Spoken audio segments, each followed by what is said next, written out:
Welcome to Geopolitics Now. It's Friday, September 5th. I'm Emma Albright. French political analyst Pierre Haski looks at how Israel is accusing the French president of seeking to undermine stability in the Middle East, less than 3 weeks after Emmanuel Macron announced his intention to recognize Palestine.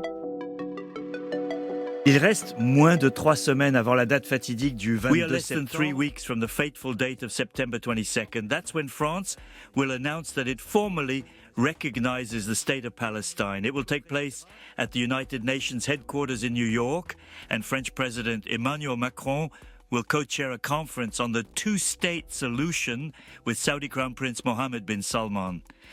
As this deadline approaches, tensions continue to rise between Israel and France amid a wider global diplomatic standoff that mirrors the real war unfolding on the ground in Gaza as the Israeli offensive on Gaza City gets underway. Israeli Foreign Minister Gideon Saar accused Macron this week of seeking to undermine stability in the Middle East through his dangerous actions.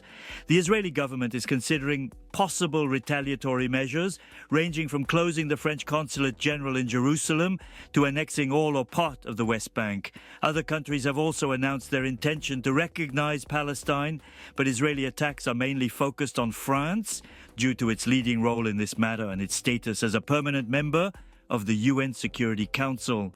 What are the other signs of this tension? Alors, ils sont nombreux. The US, which strongly supports Israel, refused to grant visas to Mahmoud Abbas and the Palestinian delegation that was supposed to attend the UN General Assembly in New York. Normally, this is a formality, even for America's worst adversaries. Even Yasser Arafat, at a time when he was considered a terrorist by Washington, was able to address the General Assembly. The US decision shocked even Donald Trump's Saudi friends.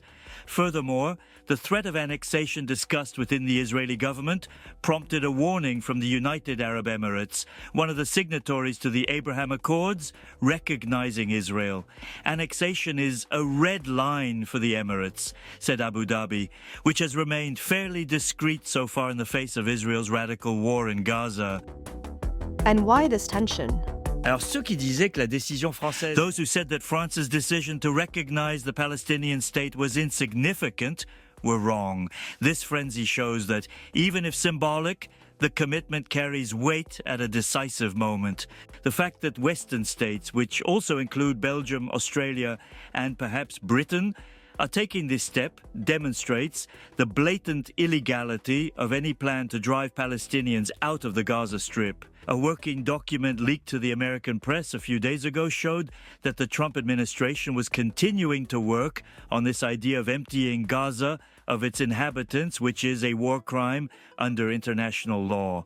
Today, Israel has a government with strong messianic overtones, which sees a historic opportunity to build the greater Israel that Israeli Prime Minister Benjamin Netanyahu himself referenced just last month. It is therefore working to delegitimize all those who oppose this plan, calling them accomplices of Hamas, even though France and its Arab partners have clearly ruled out the Islamist organization's involvement in post-war Gaza. Thus, between now and September 22nd, the pressure and maneuvering will multiply in direct proportion to the stakes at hand. Donc s'attendre à voir se multiplier les pressions et les manœuvres à la mesure de l'enjeu. Geopolitics Now is a World Crunch production. Automated speech technology was used for Pierre Haski's English voice. If you like this podcast, we'd really appreciate it if you could help us out with a follow, share, and a 5-star rating on your preferred podcasting platform. For more of the best of the international press, delivered exclusively in English, visit us at worldcrunch.com.